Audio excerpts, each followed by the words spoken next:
أنا محمد قنير، وهنتكلم النهاردة على تسليم الحالات في الحضانات باعتبارها من أدق الأقسام اللي احنا ممكن نشتغل فيها. أول حاجة إن احنا نعرف احنا بنسلم ليه. احنا بنسلم عشان إن احنا نوت دوكيومنتد نوت دان، يعني اللي ما اتكتبش يعتبر ما اتعملش حتى لو حلفت إن هو اتعمل. تاني حاجة إن احنا يعتبر سلسلة بتكمل بعضها، فما ينفعش حد مننا يخل بدوره وما ينفذوش. بمعنى ان احنا النهارده زميلي لما بيجي يستلم الشيفت بعدي لازم يبقى عارف كل حاجه عن الحاله من اول ما هي دخلت لحد ما هو واقف قدامها، عشان يكمل من ما انا انتهيت بيه. انا لما اجي اكتب للحلقه او اشيك للحلقه او اجي اسلمها ببقى متلخبط. تمام. فانا هقسمها لك لجزئين، جزء بيتكتب اللي هو ريتن، وجزء اللي هو بيتسلم شفوي اللي هو بيتقال لزميلك. جزء الريتن ده قسمته الى 6 حاجات، كل جزء هقول لك عليه بنكتبه ازاي وبنقوله ازاي. اول نقطه اللي هي ستيتس، اللي هي الحاله بتاعت الطفل، وده انا مش عايز منك حاجه غير انك تكتب لي انت استلمت الطفل ازاي وسلمته ازاي. تمام. يعني انا لو استلمت الطفل على جهاز سباب وسلمته على جهاز سباب، قول لي انت استلمته على جهاز سباب بارامتر كذا وسلمته على جهاز سباب بارامتر كذا. طيب يا مستر محمد، لو انا استلمته على سباب واتحط على جهاز تنفس صناعي، هتقول لي ان انا استلمته على جهاز سباب بارامتر كذا، وبعد كده تحول على جهاز تنفس صناعي الساعه كذا ببارامتر كذا. تمام. طيب اديني مثال مثلا بالعربي او بالانجليزي. انا ممكن اقول لكم المثال بالانجليزي، العربي كده كده مفهوم.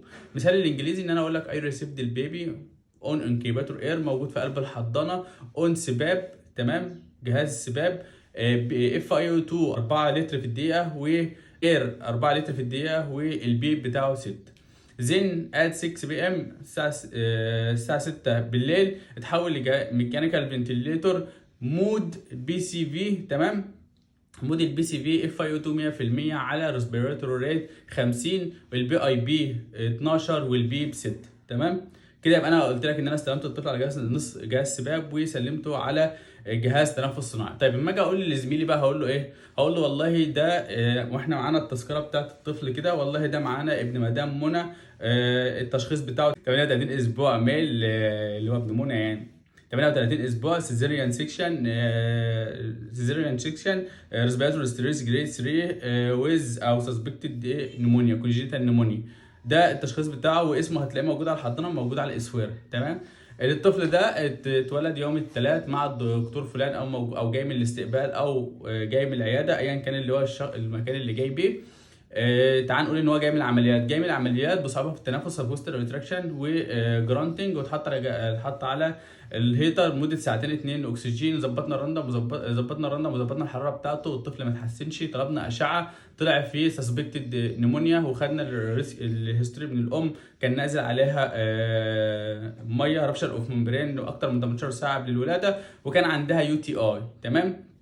فالطفل دخلناه بعد ساعتين 2 ادميشن، اتحط على هاي فلو، ولكن الطفل ما اتحسنش واتحط على سباب. انا استلمته على سباب، قعد معايا 6 ساعات، ولكن حولناه على جهاز تنفس صناعي بعد ما عملنا اكس راي ولقيناه فيها كذا كذا كذا. تاني حاجه بقى الاي في فلويد. تمام. اللي هكتبها اي في فلويد، هكتب ايه في الاي في فلويد؟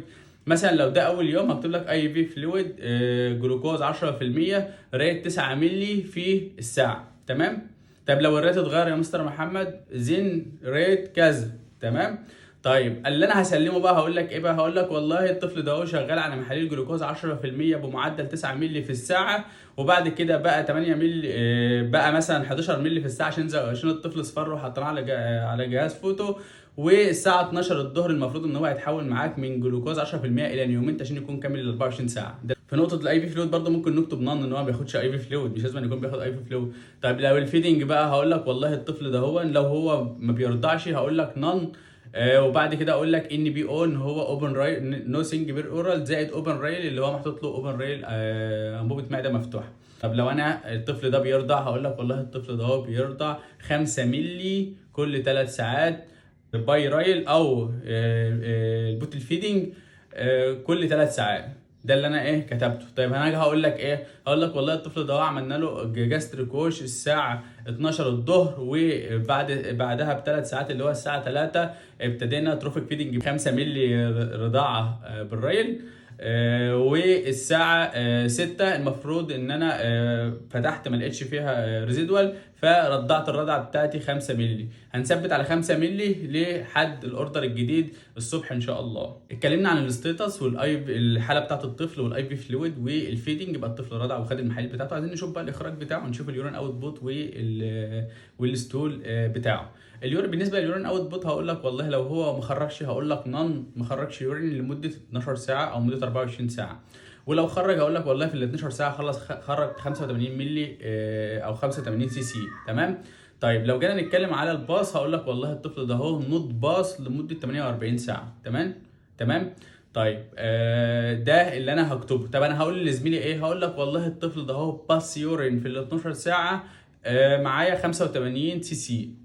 واقول لك الطفل ده ما عملش براز لمده 24 او مده 48 ساعه. يبقى زمايلي الثلاثه اللي كانوا قبل 12 ساعه و12 ساعه اللي هم 24 ساعه اللي قبلي، وال 12 ساعه كمان اللي قبلي 36 ساعه اللي قبلي، قالوا ان هو ما بصي ستول، وانا كمان في ال 12 ساعه بتوعي ما بص معايا ستول. المفروض بعد اول 24 ساعه كان زميلنا بلغ الدكتور، والدكتور قال له ما اعمل ابدومينال مساج ونعمل الطفل على بطنه كتير ونشوف اذا كان الطفل هيباص معانا ولا لا. والوقت 48 ساعه والمفروض انك انت تبلغه وتشوف هيعمل ايه معاه.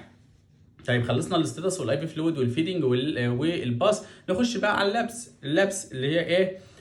التحاليل والاشعه. طيب والله لو هو ما عملش هقول لك نون للاثنين. طب لو هو عمل هقول لك والله الطفل ده اهو عمل معايا سي بي سي وتي اس بي. لو انتوا فاكرين انا قلت لكم ان الطفل اصفر واتحط على علاج ضوئي، هقول لك ده اللي انا كتبته سي بي سي وتي اس بي. بس اللي انا هقوله بقى هقول لك والله الطفل ده اهو عمل معانا سي بي سي وعمل معانا تي اس بي، ولقينا التي اس بي بتاعه وليكن كان 8 مثلا ولا 12 وشفناه على الكيرف اتحط على سنجل فوتو ثيرابي كبروفلاكتيك، والسي بي سي بتاعته كويسه ما فيش فيها اي مشاكل. تمام.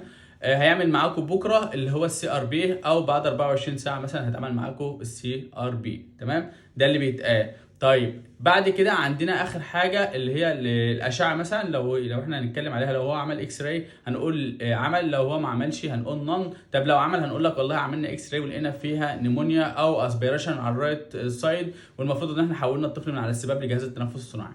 طيب اخر حاجه بقى اللي هو الكومنت، اللي هو اقول لك والله الطفل ده يولو اللي هو لونه اصفر، او اقول لك ان الطفل ده اهو فلاسيد ما بيتحركش او الحركه بتاعته قليله، او اقول لك الطفل ده اكتيف، او الطفل ده ريد لونه احمر، او الطفل ده في مشكله. ده كومنت ممكن اكتبه في الاخر. طب يا مستر محمد انت ما اتكلمتش على الكانولات اللي راكبه للطفل، ما اتكلمتش على اليو في سي اللي راكبه للطفل، ما اتكلمتش عن ان الطفل ده غيرنا له دم، ما اتكلمش عن ان الطفل ده نقلنا له دم.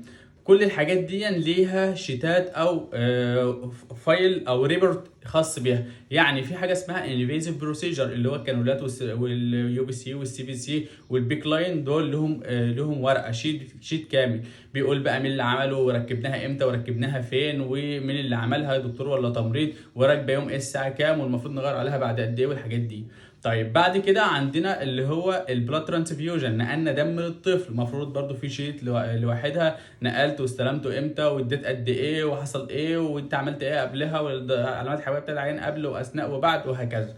طيب بعد كده اللي هو تغيير الدم من اللي عامل بروسيجر ونفس الحوارات دي. تمام.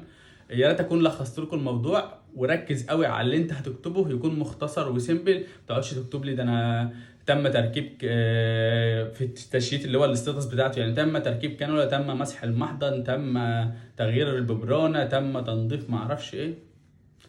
خليك سيمبل وبسيط، رتب افكارك. عندنا الستاتس والاي بي فلويد، ستاتس والاي بي فلويد والفيدنج والباس واللابس والاكس راي والكومنت الاخير اللي انت بتكتبه. دول الست حاجات اللي ممكن تتكلم عليهم وتقولهم لزميلك اثناء التسليم. في فرق ما بين اللي بتقوله وما بين اللي بتكتبه. شكرا.